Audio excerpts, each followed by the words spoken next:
क्या आप जानते हैं कि दुनिया के सबसे तेज़ रफ्तार परिंदे कौन से हैं?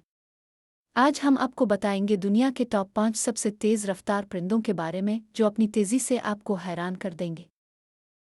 पहले नंबर पर है पेरिग्रीन फाल्कन, जो आसमान से शिकार की तरफ नीचे आते हुए 320 किलोमीटर फी घंटा से भी ज़्यादा की रफ्तार पकड़ सकता है।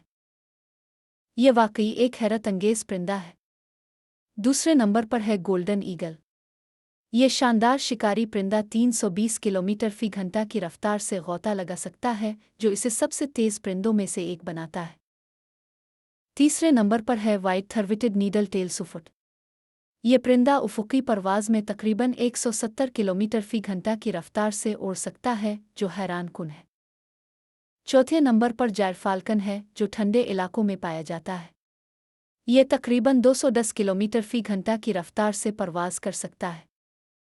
और पांचवीं नंबर पर है यूरेशियन होबी।